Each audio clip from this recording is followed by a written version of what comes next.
Welcome to iDream. It's me Anusha Kummal. ఇవాళ మన guest doctor Sridhar, physiotherapist. నమస్తే డాక్టర్. నమస్తే అండి. ఈ మధ్య ఒబేసిటీ చాలా చూస్తున్నాం. పర్టికులర్ గా లేడీస్ లో కొంచెం ఎక్కువగానే ఉంది. WHO రిపోర్ట్స్ అవి మనం రీసెంట్ గా చూసాం. అయితే ఒబేసిటీ తగ్గడానికి వ్యాయామం చేయాలి. బట్ ఫర్దర్ గా ఎలాంటి బాడీ పెయిన్స్ కానీ యూజువల్ గా మనం చూస్తుంటాం, మోకాళ్ళ నొప్పులు, నడు నొప్పి ఏదో ఒకటి వస్తూ ఉంటాయి. సో అవేమీ రాకుండా ఒక ఫిజియోథెరపిస్ట్ గా ఎలాంటి ఇష్యూస్ రాకుండా మంచి వ్యాయామ పద్ధతులు ఏమన్నా ఉంటాయో చెప్పగలరా? డెఫినెట్‌గా అండి. సో యాక్చువల్‌గా ఈ ఒబెసిటీ అనేది యాక్చువల్‌గా వెరీ హాట్ టాపిక్ అయిపోయిందండి ఇప్పుడు. సో యాజ్ మీరు చెప్పినట్టుగా లాస్ట్ టైం చెప్పినట్టుగా WHO ఏదైతే మనకి ఒక సర్వే రిపోర్ట్ ఇచ్చిందో మన తెలుగు స్టేట్స్ లో యూజువల్ గా ఇప్పుడు అందరికీ ఒబెసిటీ అనేది చాలా చాలా ఎక్కువైపోతుంది. సో బేసిక్ గా అసలు ఒబెసిటీ ఎందుకు వస్తుంది, దాంట్లో సిమ్టమ్స్ ఏంటో ఫస్ట్ చూసుకొని దాని తర్వాత మనం దాన్ని ఎట్లా మనం ఒక కంట్రోల్లో పెట్టొచ్చు, దానికి ఏ ఎక్సర్సైజ్ చేస్తే బెటర్ ఉంటుంది. సో మీరు చెప్పినట్టు జాయింట్ పెయిన్స్ కానీ లేకపోతే బ్యాక్ పెయిన్ కానీ నీ పెయిన్ కానీ అట్లాంటివి రాకుండా ఎనీ సైడ్ ఎఫెక్ట్స్ రాకుండా మనం చేయొచ్చు. సో బేసికల్ గా అసలు ఒబెసిటీ అంటే మీకు తెలుస్తుంది. యాక్చువల్ గా చాలా మంది అంటారు BMI 30 దాటితే కనుక మనకి యాక్చువల్ ఒబెసిటీ కింద కన్సిడర్ చేస్తారు. అసలు ఒబెసిటీ ఎందుకు వస్తుంది మెయిన్ గా అంటే అసలు ఫస్ట్ ఆఫ్ ఆల్ మన అన్హెల్దీ డైట్ అండి. అంటే ఇప్పుడున్న మనం ప్రెసెంట్ సిచ్యువేషన్స్ లో ఇప్పుడు చూస్తే అంత ఫాస్ట్ కల్చర్ లో అందరూ చాలా మంది చూస్తే కనుక అంత ఫాస్ట్ ఫుడ్ అలవాటు అయిపోయింది. ఇప్పుడు మీరు బయటకి ఎక్కడికి వెళ్ళారనుకోండి, ఒక హెల్దీ ఫుడ్ ఒక స్టోర్ చెప్పండి, ఒక రెస్టారెంట్ చెప్పండి, లేకపోతే ఏదైనా ఒకటి చెప్పాలంటే కష్టం. అదే ఫాస్ట్ ఫుడ్ అనుకోండి, మీకు అడుగున ఒక ఫాస్ట్ ఫుడ్ సెంటర్ కనిపిస్తుంది, ఎక్కడైనా తినొచ్చు. సో మన లాస్ట్ టైం మేము ఒక ట్రిప్కి వెళ్తే అక్కడ ప్రతి చోట చాలా కామన్ గా దొరికింది ఏంటంటే మ్యాగీ. సో మ్యాగీ నూడిల్స్ ఎందుకంటే ఒక 2-3 మినిట్స్ లో అయిపోతుంది. సో అదే దానికి కొంచెం అది ఎన్ని రోజులు తింటాం, యాక్చువల్గా 1 వీక్ అదే తినలేం కదా. ఇప్పుడు ఎక్కడికి వెళ్ళినప్పుడు సడన్ గా తినాలంటే ప్రతిసారి మ్యాగీ తినాలని ఇబ్బంది, అది ఫాస్ట్ ఫుడ్. సో అది మనకు సరిగా జీర్ణం అవుతుంది, లేకపోతే ఇంకొక సైడ్ ఎఫెక్ట్స్ వస్తూ ఉంటాయి. ఒక హెల్దీ ఫుడ్ చూడాలంటే చాలా కష్టం. ఇప్పుడు మనం ఎక్కడికి వెళ్ళినా కూడా హెల్దీ డైట్ ఒక మనకు సలాడ్ కావాలన్నా కష్టం, ఏదో సబ్వేలో అట్లా. సో మనకు ఒక రకమైన హెల్దీ ఫుడ్ దొరకంటే కష్టం. అదే ఫాస్ట్ ఫుడ్ అనుకోండి, ఇట్లా మనకు ఒక ఎవ్రీ ఒక అడుగున మనకు ఫాస్ట్ ఫుడ్స్ ఉంటాయి. సో మనకి ఫస్ట్ అన్హెల్దీ డైట్ అనేది మన ఫస్ట్ మెయిన్ రీజన్స్ అండి ఒబెసిటీ. ఇంకోటి అన్నిటికన్నా ఇంపార్టెంట్ ఏంటంటే మన సైకలాజికల్ ఫ్యాక్టర్స్. అంటే మనం ఇప్పుడు వర్క్ లైఫ్ స్టైల్ తీసుకుంటే కనుక చాలా మందికి స్ట్రెస్ ఉంటుంది. ఈ స్ట్రెస్ తో ఆటోమేటిక్ ఏంటంటే కొన్ని హార్మోనల్ ఇంబ్యాలెన్స్ వస్తుంది. ఈ హార్మోనల్ ఇంబ్యాలెన్స్ తో క్రేవింగ్స్ పెరుగుతున్నాయి. ఎస్పెషల్లీ ఈవెన్ ఫీమేల్స్ లో క్రేవింగ్స్ పెరుగుతున్నాయి, మేల్స్ లో క్రేవింగ్స్ పెరుగుతున్నాయి. ఫర్ ఎగ్జాంపుల్ నాకు ఒక రీసెంట్ గా ఒక క్లయింట్ వచ్చారు. సో ఆవిడ చూడడానికి ఫిట్ గా ఉన్నారు, బట్ ఒబీస్ ఉన్నారు. ఓకే, సో రీజన్ ఏంటి అంటే అడిగాను అనమాట, యూజువల్ గా డైట్ ఎట్లా ఉంది ఏంటి ఉంది. ఆమె బ్యాక్ పెయిన్ తో వచ్చారు. సో మనకి ఒబెసిటీ తగ్గకపోతే బ్యాక్ పెయిన్ తగ్గదు. ఈ బ్యాక్ పెయిన్ తగ్గాలంటే ఒబెసిటీ తగ్గాలి. సో ఇది ఎట్లా అంటే మనకి ఓ సైకిల్ లా అనమాట. అది లేకపోతే ఇది లేదు, ఇది లేకపోతే ఇది లేదు అన్నట్టు ఉంటుంది. సో దానికి ఏం చేయాలి, ఫస్ట్ అట్లీస్ట్ కొంచెం ఇప్పుడు నేను బ్యాక్ పెయిన్ తగ్గించేస్తా టెంపరీగా, బట్ తర్వాత రూట్ కాజ్ అయితే తగ్గియాలి కదా. సో ఇప్పుడు నా దగ్గరికి వచ్చిన వెంటనే బ్యాక్ పెయిన్ తగ్గింది, మళ్ళీ ఒక 1 మంత్ తర్వాత వచ్చిందంటే ఓకే తినేం చేశారు అసలు సరిగా లేదు అనుకుంటారు. సో బట్ రూట్ కాజ్ ఏంటి, ఒబెసిటీ. సో ఈ ఒబెసిటీని తగ్గిస్తే గనక అప్పుడు మనకి రిజల్ట్స్ బాగుంటాయి. సో అప్పుడు మనకి బ్యాక్ మీద లోడ్ పడకుండా ఉంటుంది. సో నేను ఒకసారి మొత్తం హిస్టరీ అంతా తీసుకుంటూ ఉంటే తను చెప్పడం ఏంటంటే మార్నింగ్ హెల్త్ డైట్ చెప్పారు, మధ్యాహ్నం హెల్త్ డైట్ చెప్పారు, ఈవినింగ్ హెల్త్ డైట్ చెప్పారు. చాలా బ్రహ్మాండంగా ఉంది. అసలు ఎక్కడ కూడా ఎటువంటి జంక్ గానీ ఏమీ లేదు. రీజన్ ఏంటంటే ఆమెకి స్లీప్ డిజార్డర్ ఉంది. ఓకే, సో ఆటోమేటిక్ గా ఒక 2-3 వరకు ఆమెకి నిద్ర పట్టదు. సో ఎప్పుడైతే 2-3 వరకు నిద్ర పట్టదో వాళ్ళకి ఏమవుతుందంటే, ఎప్పుడైతే స్లీప్ డిప్రైవేషన్ అట్లాంటి డిజార్డర్స్ ఉంటాయి, ఆటోమేటిక్ గా హార్మోనల్ ఇంబ్యాలెన్స్ ఉంటుంది. హార్మోనల్ ఇంబ్యాలెన్స్ వల్ల వాళ్ళకి క్రేవింగ్స్ ఉంటాయి, అంటే mid night cravings, especially sweets, chocolates అట్లాంటివి తినాలని క్రేవింగ్స్ ఉంటాయి. సో అప్పుడు ఏం చేసేవాళ్ళు, ఈవిడ ఫ్రిడ్జ్ లో కంపల్సరీ చూస్తే 1 kg స్వీట్స్, డిఫరెంట్ చాక్లెట్స్ ఉంటాయి. సో ఫ్రిడ్జ్ లోకి వెళ్ళడం, ఓపెన్ చేయడం, ఫ్రిడ్జ్ ఓపెన్ చేసి చాక్లెట్ 12 o'clock 1 o'clock లేకపోతే ఏదైనా స్వీట్ తినడం. ఇప్పుడు మార్నింగ్ చేసిన డైట్ అంతా ఏమైంది, మొత్తం పోయింది. సో ఆటోమేటిక్ గా నైట్ ఏదైతే తింటున్నారో అది ఇంకా ఫుల్ క్యాలరీస్, ప్లస్ నైట్ సరిగ్గా జీర్ణం అవ్వదు. సో ఆటోమేటిక్ ఏమవుతుందంటే మనకి ఫుల్ గా ఒబెసిటీ అయ్యే అవకాశం ఉంటుంది. ప్లస్ స్లీప్ డిప్రైవేషన్ లో మనకి స్ట్రెస్ కూడా పెరుగుతుంది, స్లీప్ సైకిల్ కూడా డిస్టర్బ్ అవుతుంది. సో మనకి యూజువల్ 6 to 8 hours స్లీప్ ఉండాలంటారు, బట్ మీరు 3 o'clock పడుకుంటే మనకి మార్నింగ్ అయ్యేటప్పటికి ఏదో ఒక డిస్టర్బెన్స్ స్టార్ట్ అవుతుంది. యూజువల్‌గా ఎప్పుడైనా చూడండి, మీరు ఎర్లీ మార్నింగ్ ఒక 3కో ఎంతకో పడుకుంటే ఎంత 3, 4కి పడుకున్నా కూడా మీరు మాక్సిమం ఒక 9 లేకపోతే 10 మాక్సిమం 11 వరకు లేచిపోతారు. అవును. అది కూడా డిస్టర్బ్ స్లీప్ ఉంటుంది. అంటే అవును. మనకి సౌండ్ స్లీప్ లాగా మనం 10కో 11కో పడుకున్నంతగా మనం 3కో 4కో పడుకుంటే ఉండదు. సో అప్పుడేమవుతుందంటే స్లీప్ డిప్రైవేషన్ అవుతుంది. So okay. ఎప్పుడైతే స్లీప్ డిప్రైవేషన్ వస్తుందో నెక్స్ట్ డే వర్క్ అనేది చాలా హెల్తీగా ఉండదు. అవును. సో ఏదో మనం బరువుగా పనిచేస్తున్నట్టు ఉంటది. లేకపోతే రోజంతా చాలా డల్‌గా ఉన్నట్టు ఉంటది. ఏదో మనకి యాక్చువల్ చెప్పాలంటే మా చిన్నప్పుడు మా ప్రొఫెసర్ ఒక ఆయన చెప్పేవాళ్ళు. Sleep deprivation is nothing but you are drinking 2-3 bottles of full alcohol అని. ఓకే. అంటే అంత బ్రెయిన్ పనిచేయదనమాట. అంత యాక్టివ్‌గా ఉండదు. సో ఎప్పుడైతే యాక్టివ్‌గా ఉండదో మనకి పొద్దున్న నుంచి సాయంకాలం వరకు యాక్టివ్‌గా ఉండదు కదా! ఆటోమేటిక్‌గా బేసల్ మెటబాలిక్ రేట్ కూడా మారిపోతుంది. ఈ స్లీప్ డిప్రైవేషన్ గాని, ఈ ఒబెసిటీ గాని అన్నీ తీరా ఓకే. చూసుకుంటే. సో దీనికి అంతటికి రీజన్ ఏంటి? Unhealthy food. సో ఈ అన్‌హెల్తీ ఫుడ్‌లో చాలా వరకు మనకి ఒబెసిటీ పెంచే హార్మోన్స్ ఇప్పుడు మిల్క్ తీసుకోండి. అసలు ఎక్కడ మనకి ఆర్గానిక్ మిల్క్ దొరుకుతుందో తెలీదు. అవును. సో అన్నిటికి వాళ్ళు స్టెరాయిడ్స్ అని ఏస్తున్నారు. ఇప్పుడు మన చికెన్ తీసుకొని అన్నిటికి స్టెరాయిడ్స్ ఏస్తున్నారు. మీరు చాలా మంది చెప్తా ఉంటారు. చాలా మంది ఛానల్స్ కూడా చెప్తున్నారు. మనకి చికెన్ బయట తినొద్దు, లేకపోతే ఈ మిల్క్ ఎక్కువ తాగొద్దు. ఇప్పుడు ఎస్పెషల్లీ చెప్పాలంటే ఇంకో నొటేషన్ వచ్చిందేంటంటే ఇప్పుడున్న కిడ్స్‌కి మిల్క్ అసలు తాగిపియొద్దు అని. అవును. సో దానివల్ల ఏమవుతుందంటే హార్మోనల్ ప్రాబ్లమ్స్ వచ్చి తొందరగా మెచ్యురేషన్ వస్తుంది వాళ్ళకి. అవును. మీరు చూస్తే గనక అందుకే వేగాన్ అయిపోతున్నారు అందరూ. అందుకని చిన్నప్పుడు దాదాపుగా కిడ్స్ అంటే ఎస్పెషల్లీ ఫీమేల్స్ మెచ్యూరిటీ అనేది ఒక 13, 14 ఇయర్స్‌కి అవును. వచ్చేది. ఇప్పుడు 9 ఇయర్స్‌కి, 10 ఇయర్స్‌కి వచ్చేస్తుంది. సో అవును. రీజన్ ఏంటి అంటే ఈ అడల్టరేషన్ ఆఫ్ ఫుడ్ అని చెప్తున్నారు చాలా మంది. సో ఈ అన్‌హెల్తీ డైట్ చాలా ఇంపార్టెంట్ అండి. దీన్ని మనం తగ్గించుకోవాలి. At the same time stress. ఇంకోటి ఎన్విరాన్మెంటల్ ఫ్యాక్టర్స్. అంటే మన చుట్టూతా ఉండే ఫ్యాక్టర్స్ ఏవైతే ఉంటాయో అవి ఒబెసిటీ కాజ్ చేసే అవకాశాలు కూడా ఉంటాయి. ఇప్పుడు ఫర్ ఎగ్జాంపుల్ నేను సెడెంటరీ లైఫ్ స్టైల్ అంటే నా జాబ్ సెడెంటరీ అంటే ఒక చైర్‌లో కూర్చొని నేను డెస్క్‌టాప్ చేస్తున్నాను అనుకోండి.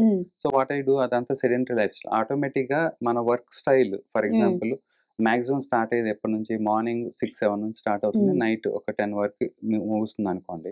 సో దీనిలో మాక్సిమం యాక్టివిటీ ఎక్కువ ఉండేది ఏంటి? ఎంత టైం? ఆటోమేటిక్‌గా 9 నుంచి ఈవినింగ్ 6 వరకు జనరల్‌గా. సో ఈ 9-6 వరకే మనకి సెడెంటరీ లైఫ్ స్టైల్ ఉందనుకోండి. ఆటోమేటిక్‌గా ఏమవుతుందంటే మన డైజెషన్ సిస్టమ్ కూడా స్లో అవుతుంది. ప్రతి ఒక్క మజిల్ యాక్టివిటీ స్లో అవుతుంది. ప్రతి ఒక్క జాయింట్ యాక్టివిటీ స్లో అవుతుంది. ఆటోమేటిక్ హార్మోనల్ ఇంబాలెన్స్ కూడా నెమ్మదిగా స్టార్ట్ అవుతుంది. సో వీటి మూలాన ఆటోమేటిక్‌గా ఏమవుతుంది? ఒబెసిటీ స్టార్ట్ అవుతుంది. సో ఎన్విరాన్మెంటల్ ఫ్యాక్టర్స్ కూడా ఒకటి. సో ఎన్విరాన్మెంటల్ ఫ్యాక్టర్స్‌ని కూడా మనం అందుకనే ఇప్పుడు ఎక్కువ సేపు కూర్చొని డెస్క్‌టాప్ జాబ్ చేసేటోళ్ళకి మేమైతే స్పెషల్‌గా రికమెండ్ చేసేది ఏంటంటే no matter what you have to stand at least after every half an hour అని చెప్తాం. జస్ట్ నించోండి అని చెప్తాం అట్‌లీస్ట్. ఒకవేళ నడిచి వస్తే అది వెల్ అండ్ గుడ్. కొంతమంది ఏమంటారంటే మేము మీటింగ్‌లో ఉన్నాం. మేము మళ్ళీ నడిచి రావడం అంటే చాలా కష్టం అవుతుంది. సో అందుకని ఏం చేస్తామంటే అట్‌లీస్ట్ మీరు నించోండి. సో ఆ పోస్చర్‌ని బ్రేక్ చేయండి అని చెప్తాం. ఓకే. ఈ పోస్చర్ కూడా చాలా ఇంపార్టెంట్. ఈ ఒబెసిటీ మూలాన ఏమవుతుందంటే ఈ పోస్చర్ మారిపోతుంది. మీరు ఎప్పుడైనా ఎవరినైనా కొంచెం ఒబెసిటీ బాగుందని చూస్తే గనుక ఇలా కూర్చుంటారు. అవును. సో లిటరల్‌గా చెప్పాలంటే ఈ నెక్ ఏదైతే ఉందో ఇట్లా ముందుకొస్తది. అవును. సో అప్పుడు మళ్ళీ ఏమవుతుంది? నెక్ పెయిన్ స్టార్ట్ అవుతుంది. సర్వికల్ రాడిక్యులోపతి అంటాం. అదే బ్యాక్ పెయిన్ ఉన్నోళ్ళకి సయాటికా అంటాం. ఇట్లాంటి ప్రాబ్లమ్స్ స్టార్ట్ అవుతాయి. యాజ్ యూజువల్‌గా మీరు అన్నట్టు జాయింట్ పెయిన్స్ ఎట్లాగో వస్తాయి. ఓకే. సో ఈ హార్మోన్ ప్రభావం రావచ్చు. లేకపోతే వెయిట్ పెరగటం మూలాన కూడా జాయింట్స్ మీద ఎక్కువ లోడ్ పడడం మూలాన మజిల్స్ స్ట్రెయిన్ అవ్వటము, జాయింట్స్ స్ట్రెయిన్ అవ్వడం కూడా జరుగుతుంది. సో ఫస్ట్ అన్‌హెల్తీ డైట్ అయితే, రెండోది స్ట్రెస్ అయితే, మూడోది environmental factors. At the same time మనకి చాలా మందికి ఇప్పుడు మీరు చూస్తే గనక ఈ స్ట్రెస్ హార్మోన్స్ అన్నయి ఎక్కువ ఉండటం మూలాన అంటే మన స్ట్రెస్‌లో ఎక్కువ తీసుకోవటం మూలాన ఈ స్ట్రెస్ హార్మోన్స్ కూడా మన ఇన్సులిన్ మీద ఎఫెక్ట్ చేస్తాయి. ఓకే. సో ఇన్సులిన్ మీద ఎఫెక్ట్ చేస్తే ఏమవుతుందంటే గ్లూకోజ్ టాలరెన్స్ అనేది మనకి ఏదైతే గ్లూకోజ్ అరగాలో లేకపోతే కరగాలో ఆ ఇన్సులిన్ తీసుకోదు. ఎప్పుడైతే తీసుకోదో మనకి టైప్ 2 డయాబెటిస్ వచ్చే అవకాశం ఉంటుంది. సో ఈ స్ట్రెస్ ఎప్పుడైతే ఉంటుందో టైప్ 2 డయాబెటిస్ వచ్చే అవకాశం కూడా ఉంటుంది. ఎప్పుడైతే టైప్ 2 డయాబెటిస్ వస్తుందో ఆటోమేటిక్ ఒబెసిటీ కూడా పెరుగుతుంది. సో ఇది కూడా one of the reasons. So అందుకనే మనకి unhealthy diet, environmental factors, stress and plus at the same time sedentary life style ఇవన్నీ చూసుకోవడం వలన ఈ ఒబెసిటీ పెరుగుతుందండి. సో ఇవన్నీ మనం అరికట్టుకుంటే దాదాపుగా ఒబెసిటీని తగ్గించొచ్చు. ఓకే. సో ఇప్పుడు మనం సిమ్టమ్స్‌కి వెళ్తే గనుక ఒబెసిటీతో మనకి చాలా మంది అంటారు ఒబెసిటీలో సిమ్టమ్స్ ఏముంటాయా అని. సో బట్ ఒబెసిటీలో సిమ్టమ్స్ డెఫినెట్‌గా ఉంటాయండి. ఫస్ట్ ఆఫ్ ఆల్ మనం ఏదైనా వర్క్ చేస్తా ఉంటే ఫెటీగ్ వచ్చేస్తది. ఏదో ఆయాస పడుతున్నట్టు ఉంటాం. బ్రెత్‌లెస్‌నెస్, ఆయాస పడతా ఉంటాం. ఇంకోటి చాలా లెథార్జీగా ఉంటది బాడీ. ఇప్పుడు ఏదైనా పని చేయాలనుకోండి అంత యాక్టివ్‌గా ఉండదు. ఇంతకుముందు ఒక 20-30 కేజీస్ తక్కువ ఉన్నప్పుడు ముందు కంపేర్ చేస్తే ఇప్పుడు ఒక 20-30 కిలోస్ పెరిగామనుకోండి, బిఎంఐ 30 క్రాస్ అయితే కనుక ఆ యాక్టివ్నెస్ ఉండదు ఒకటి. ఓకే. రెండోది ఏమవుతుందంటే బ్రెత్లెస్నెస్, ఫెటిగ్ లా వస్తూ ఉంటుంది. ఇంకోటి జాయింట్ పెయిన్స్ అని వస్తూ ఉంటాయి. కోరుకోరుకున్న ఇన్ఫ్లమేటరీ చేంజెస్ కూడా వస్తూ ఉంటాయి. సో ఇన్ఫ్లమేటరీ చేంజెస్ ఎందుకు వస్తాయంటే మనకి ఎప్పుడైతే ఒబిసిటీ పెరుగుతుందో మన బాడీలో కొన్ని ఫ్యాట్ సెల్స్ ఉంటాయి కదా, ఎడిపోస్ టిష్యూ అట్లాంటివి, ఆ ఊరకన ఇన్ఫ్లమేటరీ రెస్పాన్స్ చేసే పదార్థాన్ని వదులుతూ ఉంటుంది బాడీలో. సో అందుకని ప్రతిసారి కొంతమంది మీరు ఎప్పుడైనా చూస్తే కనుక ఒబిసిటీ ఎక్కువ ఉన్న వాళ్ళకి జాయింట్ పెయిన్స్ ఎక్కువ రావడం, మజిల్ పెయిన్స్ ఎక్కువ రావడం చూస్తూ ఉంటారు, గమనిస్తూ ఉంటారు. రీజన్ ఏంటంటే ఈ ఫ్యాట్ సెల్స్ ఏవైతే ఎక్స్ట్రాగా లేయర్డ్ ఉంటాయో అవి ఏం చేస్తాయంటే కొన్ని ఇన్ఫ్లమేటరీ పదార్థాలను వదులుతూ ఉంటాయి. అప్పుడు ఆటోమేటిక్ ఏమవుతుంది, మజిల్ పెయిన్ లేకపోతే జాయింట్ పెయిన్ అట్లాంటి ఫ్రీక్వెంట్ గా వచ్చే అవకాశం ఉంటుంది. సో ఇట్లాగా మన సిమ్టమ్స్ కూడా మనం తెలుసుకోవచ్చు అండి. అట్ ద సేమ్ టైం ఏమవుతుందంటే కొంతమందికి ఒబిసిటీ మూలాన back pain, neck pain, joint pains కూడా వస్తూ ఉంటాయి. సో ఈ విధంగా మనం చూసుకోవడం ఒకటి. Plus at the same time ఎప్పుడైతే ఒబిసిటీ పెరుగుతుందో కొంతమందికి బ్లాక్ లైన్స్ చూస్తూ ఉంటారు వెనక, నెక్ కి లైన్స్ అవన్నీ. అండ్ దెన్ సో ఆ లైన్స్ ఏంటి అంటే హార్మోనల్ ఇంబ్యాలెన్స్ ఉన్నట్లు లెక్క. సో ఇన్సులిన్, టైప్ 2 డయాబెటీస్ వచ్చేది కూడా లెక్క. సో వీళ్ళకి ఎప్పుడైతే టైప్ 2 డయాబెటీస్ వస్తుందో ఫ్రీక్వెంట్ యూరినేషన్ అట్లాంటివి కూడా ఉంటాయి కదా, అదొకటి. ఇంకోటి ఒబిసిటీలో ఏంటి అంటే ఎక్కువ ఫ్రీక్వెంట్ గా తింటా ఉంటారు. అంటే నో మ్యాటర్ వాట్ వాళ్ళకి, అంటే ఇప్పుడు మనకి ఫర్ ఎగ్జాంపుల్ ఇప్పుడు నార్మల్ పర్సన్ ఉన్నారనుకోండి, కొంత ఆహారం తింటే మనకు ఒక సెటైటీ వచ్చేస్తుంది, అమ్మ చాలా అనిపిస్తుంది. వాళ్ళకి ఏంటంటే ఆ సెటైటీ లెవెల్స్ సరిగా ఉండవు, అంటే హెపజార్డ్ గా ఉంటాయి. ఇప్పుడు వాళ్ళు ఎంత తిన్నా దే కెనాట్ జడ్జ్. అర్థమైందండి. ఇప్పుడు మనం ఒక కప్ ఆఫ్ రైస్ తీసుకుంటే నాకు ఫుల్ అయిపోతుంది నేను అనుకుంటే, బట్ వాళ్ళు ఎంత తిన్నా కూడా వాళ్ళకి అర్థం కాదు. సో ఆ జడ్జిమెంట్ అనేది వాళ్ళకి ఉండదు. సో ఇది కూడా ఒక one of the major reasons. అంటే మనం ఎక్కువ ఇంటేక్ ఆఫ్ ఫుడ్ తీసుకుంటున్నాం, అది కార్బ్స్ కావచ్చు, ప్రోటీన్ కావచ్చు, ఏదైనా కావచ్చు. సో కార్బ్స్ తీసుకుంటే ఏమవుతుంది, ఆటోమేటిక్ మళ్ళీ ఒబిసిటీ పెరుగుతుంది. ప్రోటీన్ అంటే పర్వాలేదు అట్లీస్ట్, సో అది కొంచెం డైజెస్ట్ అవ్వడానికి టైం పడుతుంది కాబట్టి కొంచెం తక్కువ కంటెంట్ తీసుకున్నాం. అదే కార్బ్స్ అనుకోండి మనం ఎక్కువ తినేస్తాం, మన చిన్నప్పటి నుంచి ఆహార అలవాట్లు చూడొచ్చు, లేకపోతే ఆ కార్బ్స్ కొంచెం డైజెషన్ కొంచెం కాంప్లెక్స్ ఉండదు కాబట్టి ఎక్కువ తినేస్తాం, ఆటోమేటిక్ గా ఒబిసిటీ కూడా పెరుగుతుంది. సో ఇవి సిమ్టమ్స్ అండి. సో వీటిని ఎట్లా అరికట్టొచ్చు, ఇది ఎక్సర్సైజ్ ద్వారా తగ్గించొచ్చా లేదా అనేది ఒక పెద్ద మిత్ అయిపోయింది అందరికి. ఇప్పుడు నాకు చాలా మంది వస్తారు, కొంతమంది ఏమంటారంటే నాకు జాయింట్ పెయిన్స్ వచ్చినాయండి, మోకాలు నొప్పులు వచ్చినాయి, లేకపోతే లో బ్యాక్ పెయిన్ వచ్చింది, యాంకిల్ పెయిన్స్ వస్తున్నాయి, మరి ఎట్లా అండి అంటే, సరే ఇప్పుడు జనరల్గా ఎవరైనా కామన్గా ఎవరైనా ఏం చెప్తారు, ఇప్పుడు పక్కింటి వాళ్ళు కానీ లేకపోతే ఎవరైనా కామన్గా తెలిసిన వాళ్ళు, లేకపోతే మెడికల్ నాలెడ్జ్ ఉన్న వాళ్ళు ఎవరైనా ఏం చెప్తారంటే, ఏముంది వెయిట్ తగ్గితే మీకు జాయింట్ పెయిన్స్ అని తగ్గుతాయంటే 200% తగ్గుతుంది. కాకపోతే దానికి ఒక ప్రాసెస్ ఉంటుంది. ఆ ప్రాసెస్ తెలియకపోవడం వల్ల ఏమవుతుందంటే ఎవరికైతే ఒబిసిటీ ఉందో వాళ్ళు ఒకటి తగ్గకపోవడం జరుగుతుంది, లేదంటే రెండోది దానికి వచ్చే కాంప్లికేషన్స్, అంటే ఎట్లా జాయింట్ పెయిన్స్ కానీ లేకపోతే ఇట్లాంటివన్నీ అరికట్టలేకపోతారు. సో ఆ మధ్యలో ఉండిపోతారు అనమాట. ఆ మధ్యలో ఉండిపోవడానికి రీజన్ ఏంటంటే గైడెన్స్ లేక. సో ఇప్పుడు డైరెక్ట్ గా ఒబీస్ గా ఉన్న వాళ్ళు డైరెక్ట్ గా జిమ్ కి వెళ్ళారు. సేమ్ అవుతుంది, జిమ్ లో వెళ్తే కనుక మీరు చూస్తే కనుక ఆల్రెడీ ఎంతో కొంత జాయింట్ పెయిన్స్ లేకపోతే ఏదో మళ్ళీ పెయిన్స్ ఎక్కువ అవుతాయి, అది మధ్యలో ఆపేసే అవకాశం కూడా ఉంటుంది. ఎగ్జాక్ట్లీ. సో మళ్ళీ ఏం చేస్తారు, మళ్ళీ going back to sedentary life style. So ఒకటి సెడెంటరీ లైఫ్ స్టైల్ ఒకటే వచ్చేస్తుంది, ఇంకోటి పెయిన్స్ ఉన్నాయని ఇంకా స్ట్రెస్ పెరుగుతూ ఉంటది. ఈ స్ట్రెస్ పెరగడం వల్ల ఇంకా ఫుడ్ హ్యాబిట్స్ అన్ని మారిపోతాయి. అండ్ ఆ ఫుడ్ డైట్ కానీ అవన్నీ మనం ఎంత తీసుకున్నా కూడా అది సరిగా తీసుకోలేరు. సో ఆటోమేటిక్ ఈ ఫుడ్ క్రేవింగ్స్ నేను చెప్పినట్టు అవి కూడా పెరిగిపోతాయి. సో అందుకని ఇది ఒక రకమైన ఎక్స్ట్రా యాడింగ్ స్ట్రెస్. నేను చేద్దాం అనుకుంటా కానీ నా బాడీ సహకరించట్లేదు. సో దానికి మనం ప్రాపర్ గైడెన్స్ కావాలి. దీనికి మేము ఏం చేస్తామంటే యూజువల్ గా ఎవరికైనా బ్యాక్ పెయిన్ కానీ లేకపోతే జాయింట్ పెయిన్స్, నీ పెయిన్స్ కానీ యాంకిల్ పెయిన్స్ వస్తే కనుక ఫస్ట్ ఆఫ్ ఆల్ మీకు ఎక్కడ లాక్యునాస్ ఉన్నాయి అంటే మనకి ఎక్కడ ప్రాబ్లమ్స్ ఉన్నాయి ఐడెంటిఫై చేసి వాటిని ఫస్ట్ పెయిన్ లేకుండా చేస్తాం. ఆ పెయిన్ లేకుండా చేసే దానిలో మెయిన్ గా ఏంటంటే ఫస్ట్ పెయిన్ ఉంది అనుకోండి, పెయిన్ మేనేజ్మెంట్ చేస్తాం. దాని తర్వాత యూజువల్ గా ఒబిసిటీలో ఏమవుతుందంటే మజిల్ స్ట్రెంగ్త్ తగ్గుతుంది, బేసల్ మెటబాలిక్ రేట్ తగ్గిపోతుంది. ఎప్పుడైతే మజిల్ స్ట్రెంగ్త్ తగ్గిపోతుందో వాళ్ళకి ఆస్టియోపోరోసిస్ కూడా వస్తుంది. సో ఇవన్నీ ప్రాబ్లమ్స్ ఒక్కొక్కటి చైన్ లా అంటే లింక్ లా అనమాట. సో ఎప్పుడైతే ఇప్పుడు మీరు చాలా మంది యంగ్ జనరేషన్స్ చూస్తే అరౌండ్ లైక్ 25 to 30 years చూస్తే, ఇప్పుడు నేను చాలా మంది చూస్తున్నాను ఆస్టియోపోరోసిస్ అనేది వచ్చేస్తుంది. ఆస్టియోపోరోసిస్ అనేది యూజువల్ గా మనం ప్రీవియస్ గా చూస్తే గనక ఒక 50 years 6 years వచ్చేది. వీళ్ళకి చిన్న దెబ్బకు కూడా విరిగే ప్రమాదం ఎక్కువగా ఉండి భయానికి కూడా వెళ్ళరు వ్యాయామం చేయరు. అది పెద్దవాళ్ళు. బట్ ఇప్పుడు యంగ్ జనరేషన్ లో కూడా ఆస్టియోపోరోసిస్ వచ్చేస్తుంది. ఎందుకంటే బికాస్ ఆఫ్ ఒబిసిటీ. ఈ ఒబిసిటీ వల్ల ఏమవుతుంది, మజిల్ స్ట్రెంత్ తగ్గుతుంది. ఎప్పుడైతే మజిల్ స్ట్రెంత్ తగ్గుతుందో ఆటోమేటిక్ గా ఆస్టియోపోరోసిస్ పెరుగుతుంది. సో మనకి తెలియకుండానే ఏదో ఒక టెస్ట్ ఏదో ఒకటి చేసుకుంటూ ఉంటే ఆస్టియోపీనియా, ఆస్టియోపోరోసిస్ వస్తుంది. సో మళ్ళీ దానికి మళ్ళీ ఒక స్ట్రెస్, అదే మళ్ళీ దీనికి ఆస్టియోపోరోసిస్ వచ్చేసింది, లేకపోతే ఆస్టియోపీనియా వచ్చేసింది, మళ్ళీ దీన్ని ఎట్లా తగ్గించాలి, లేకపోతే ఎట్లా మనం క్రమబద్ధీకరించాలి, అదొక డౌట్. సో మళ్ళీ అదేం చేయాలో తెలియదు. సో అందుకని వీటన్నిటికీ బేసిక్ ప్రాసెస్ ఒకటేనండి. ఫస్ట్ పెయిన్ మేనేజ్మెంట్ తగ్గించుకోవటం, దాని తర్వాత మజిల్ స్ట్రెంత్ పెంచామనుకోండి, ఆటోమేటిక్ ఏమవుతుందంటే ఆ జాయింట్ కొంచెం లోడ్ తీసుకునే కెపాసిటీ పెరుగుతుంది. ఇప్పుడు మీరు ఏదైనా నడవాలన్నా ఏదైనా చేయాలన్నా, ఇప్పుడు నార్మల్ పర్సన్ తీసుకుంటే కనుక ఏదైనా యాక్టివిటీ తీసుకుంటే, ఎస్పెషల్లీ కొంతమంది నన్ను అడుగుతారు, నేను స్టెప్స్ ఎక్కొచ్చా, లేకపోతే స్టైర్ క్లైంబింగ్ చేయొచ్చా, లేకపోతే ఏమైనా ఒకవేళ జాగింగ్ చేయొచ్చా, వాకింగ్ చేయొచ్చా అని అట్లా అడుగుతూ ఉంటారు. సో నార్మల్ వెయిట్ బిఎంఐ ఎక్కువ లేకుండా చూస్తే కనుక, నార్మల్ కరెక్ట్ గా బిఎంఐ ఉంటే కనుక నడిస్తే కనుక ఒక 1 to 2 times of body weight పడుతుందండి మన బాడీ మీద, అంటే నీస్ మీద అనుకోండి ఫర్ ఎగ్జాంపుల్. అదే మెట్లు ఎక్కినప్పుడు తక్కువ పడుతుంది, 3 to 4 times పడుతుంది. దిగేటప్పుడు 4 to 5 times పడుతుంది. సో దిగేటప్పుడు ఎందుకు పడుతుంది అంటే మన బాడీ వెయిట్ ప్లస్ గ్రావిటీ రెండు యాడ్ అవుతాయి కాబట్టి దిగేటప్పుడు ఇంకా ఎక్కువ లోడ్ పడుతుంది నీ మీద. బట్ మనకి ఎక్కేటప్పుడు ఆయాసం వస్తుంది కాబట్టి మనం ఏమనుకుంటాం అంటే ఇది చాలా కష్టం అనుకుంటాం. బట్ వెయిట్ ప్రకారంగా జాయింట్స్ మీద లోడ్ చూసుకుంటే కనుక దిగేటప్పుడే ఎక్కువ ఉంటుంది. సో ఇది చాలా మందికి తెలియదు, అవగాహన ఉండదు. సో ఇప్పుడు వాకింగ్ అప్పుడు ఏమవుతుంది, 1 to 2 times of body weight పెరుగుతుంది. సో ఇప్పుడు అదే ఒబిసిటీ ఉన్న వాళ్ళకి ఏమవుతుంది, దాదాపుగా ఒక 2-3 times ఎక్స్ట్రా పడుతుంది. అంటే నార్మల్ వాకింగ్ కూడా వాళ్ళకి కష్టమే.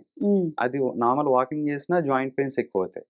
అది వాళ్ళకి తెలియదు. సరే నేను నార్మల్ వాకింగ్ ఏదో చేశాను, దీనికే మళ్ళీ నొప్పి ఎక్కువ అయిపోయింది అని చెప్పి మళ్ళీ ఇంటికి వచ్చేస్తారు. అప్పుడు మళ్ళీ ఏమవుతుంది, మళ్ళీ సెడెంటరీ లైఫ్ స్టార్ట్ అవుతుంది. సో అందుకని మేము ఏం చేస్తాం అంటే స్ట్రెంథనింగ్ ఇవన్నీ చేసి ఆ జాయింట్ కి మంచి స్టెబిలిటీ ఇచ్చిన తర్వాత, first of all me body మీద ఏది యాక్సెప్ట్ చేస్తుంది అంటే, కొంతమందికి స్విమ్మింగ్ అలవాటు ఉండొచ్చు, కొంతమందికి సైక్లింగ్ అలవాటు ఉండొచ్చు, కొంతమందికి వాకింగ్ అలవాటు ఉండొచ్చు. And at the same time what is your mind is liking, అంటే మీకు ఏది ఇష్టమో అది మీరు పిక్ చేసుకోండి. అప్పుడు ఏమవుతుందంటే ఎప్పుడైతే మీకు ఏది ఇష్టమో అది చేస్తే you feel some rush in your hormones. అప్పుడు పాజిటివ్ హార్మోన్స్ రిలీజ్ అయ్యి ఎండార్ఫిన్స్ అట్లాంటివి, అప్పుడు మీకు ఇంకా బెటర్ గా ఉంటుంది. అదే ఇప్పుడు నాకు నచ్చని చేస్తే ఏమవుతుంది, నేను ఎంత చేసినా నాకు నచ్చదు. సో నెగిటివ్ హార్మోన్స్ రిలీజ్ అవుతాయి. సో మీకు నచ్చేది ఫస్ట్ సెలెక్ట్ చేసుకోండి. ఇట్లా స్టాటిక్ సైకిల్, కూర్చుని తొక్కిన సైకిల్ కానీ, లేకపోతే స్విమ్మింగ్ కానీ, లేకపోతే జస్ట్ వాకింగ్ కానీ అట్లాంటివి. సో వీటిలో నెమ్మదిగా స్ట్రెంథనింగ్ చేసాం కదా, ఆటోమేటిక్గా నెమ్మదిగా వీటిలో మనం ఇన్కల్కేట్ చేస్తాం. అప్పుడు ఫస్ట్ ఇనీషియల్ గా మీరు ఒక 5 minutes చేయండి. ఏమైనా ఇబ్బంది అవుతుందా, లేకపోతే జాయింట్ పెయిన్స్ పెరుగుతుందా, లేకపోతే ఆయాసం ఏమైనా వస్తుందా, ఇట్లాంటివి చెక్ చేసుకుంటాం. చెక్ చేసుకున్న తర్వాత 5 minutes బెటర్ గా ఉంది అనుకోండి, ఒక 3-4 days అదే సేమ్ 5 minutes కంటిన్యూ చేసి దాని తర్వాత 10 minutes చేయమని చెప్తాం.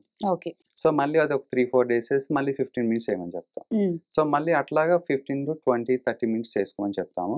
బట్ ఎప్పుడైతే హాఫ్ అన్ అవర్ రీచ్ అవుతుందో 15 minutes కి బ్రేక్ ఇమ్మని చెప్తాం. మళ్ళీ మన బ్రెయిన్ అంతా ఎక్కడ ఉండాలి, జాయింట్స్ మీద లోడ్ ఉండాలి. మనకి సడన్ గా ఒకేసారి 1 month లో వెయిట్ తగ్గిపోరు కదా. సో ఎంతైనా సో అది నార్మల్ వెయిట్ వచ్చేంత వరకు ఎంత టైం పడుతుంది, దాదాపుగా ఏం లేదన్నా ఒక 4-5 నెలలు ఈజీగా పడుతుంది. అట్లీస్ట్ కొంతమంది సంవత్సరాలు కూడా పట్టిన టైం కూడా ఉంది.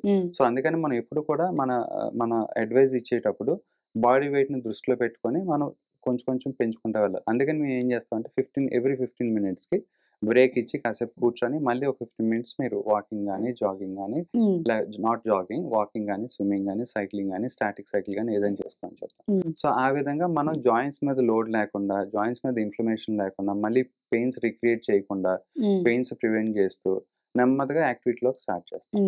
సో దాని తర్వాత కొంచెం వెయిట్ బెటర్ అయిన తర్వాత, అట్లీస్ట్ ఒక 25% or 30% వెయిట్ తగ్గిన తర్వాత జనరల్ కొంచెం ఇంటెన్సిటీ ఆఫ్ ఎక్సర్సైజ్ పెంచుతాం. ఎప్పుడైతే ఇంటెన్సిటీ ఆఫ్ ఎక్సర్సైజ్ పెంచుతాం ఆటోమేటిక్ క్యాలరీ బర్నింగ్ ఎక్కువ పెరుగుతుంది. ఎప్పుడైతే మజిల్ స్ట్రెంథనింగ్ పెరుగుతుందో ఆటోమేటిక్గా ఆస్టియోపీనియా కానీ, ఆస్టియోపోరోసిస్ కానీ తగ్గుతుంది. సో వీటిలో ఎప్పుడైతే మనం స్ట్రెంథనింగ్ ఎక్సర్సైజ్ స్టార్ట్ చేస్తామో బేసల్ మెటబాలిక్ రేట్ కూడా పెరుగుతుంది. అంటే మనం కూర్చున్నా కూడా మన బాడీ మెటబాలిజం అనేది పెరుగుతుంది. అది ఇంతకుముందు చాలా తక్కువ ఉంది వాళ్ళకి, ఎందుకు ఒబిసిటీ మూలాన. సో ఎక్కువ పని చేయటం మూలాన ఆటోమేటిక్ బేసల్ మెటబాలిక్ రేట్ తగ్గుతుంది. ఇప్పుడు ఎప్పుడైతే వెయిట్ తగ్గుతుందో ఆటోమేటిక్ బిఎంఆర్ కూడా పెరుగుతుంది. ఎప్పుడైతే బిఎంఆర్ పెరుగుతుందో క్యాలరీ బర్నింగ్ కూడా ఎక్కువ ఉంటుంది. సో ఆటోమేటిక్ గా మీరు రెస్ట్ లో ఉన్నా కూడా క్యాలరీస్ బర్న్ అవుతూ ఉంటాయి కదా, దట్ విల్ హెల్ప్ అనమాట. సో అందుకనే స్ట్రెంథనింగ్ ఎక్సర్సైజ్ చాలా చాలా important. At the same time aerobic exercise కూడా ఇంక్లూడ్ చేస్తాం. అంటే బోత్, అంటే strengthening exercise important, okay. At the same time aerobic exercise కూడా ఇంపార్టెంట్. ఏరోబిక్ ఎక్సర్సైజ్ ఏంటి అంటే మెయిన్‌గా క్యాలరీస్ బర్నింగ్ మీద ఉంటది. బట్ ఎప్పుడైతే స్ట్రెంథెనింగ్ వదిలేసామో ఆటోమేటిక్‌గా మజిల్ స్ట్రెంత్ మీద కాన్సంట్రేట్ చేయకపోతే ఒత్తి క్యాలరీ బర్న్ అయ్యి మనకి ఆస్టియోపోరోసిస్ ఏదైతే ఉందో దాన్ని మనం అడ్రెస్ చేయకుండా అయిపోతుంది. ఓకే. సో అందుకనే స్ట్రెంథెనింగ్ కూడా యాడ్ చేసుకుంటే మనం ఆస్టియోపోరోసిస్‌ని అడ్రెస్ చేయొచ్చు. At the same time muscle strengthening చేయొచ్చు. అట్ ద సేమ్ టైమ్ మనకి జాయింట్ స్టెబిలిటీ అన్ని పెరుగుతాయి. Plus at the same time aerobic చేస్తే క్యాలరీస్ కూడా బర్న్ అవుతాయి. సో ఈ 2 కంబైన్ చేసి ఫ్యూజన్ చేస్తే మనకి బెటర్ రిజల్ట్స్ ఉంటాయి. అట్ ద సేమ్ టైమ్ అల్టిమేట్‌గా నేను చెప్పినట్టు last time unhealthy food diet అన్నా కదా! దాన్ని కూడా మనం ప్రాపర్ డైట్ తీసుకోమని చెప్తాము. ఆ డైట్ తీసుకోమని చెప్పిన తర్వాత వాళ్ళు దే కెన్ ఎవరినైనా న్యూట్రిషనిస్ట్ గాని లేకపోతే ఎవరైనా వాళ్ళని అప్రోచ్ అయితే గనుక వాళ్ళు ప్రాపర్ డైట్ ఇస్తే this will add up for decreasing more obesity అన్నమాట. సో ఈ విధంగా మనం అన్ని మా తరపు నుంచి ఇట్లాంటి హెల్ప్ ఉంటుందండి. Okay doctor. ఇప్పుడు మీరు చెప్పినట్టుగా ఏదో ఒకటి చేసేయడం కాకుండా ఒక ప్రాపర్ గైడెన్స్ ఇప్పుడు మీరు ప్రాసెస్. చెప్పినట్టుగా యాహ్! ప్రాసెస్‌లో వెళ్తే బెటర్ రిజల్ట్స్ ఉంటాయి. అవును. Thank you very much. Thank you అండి.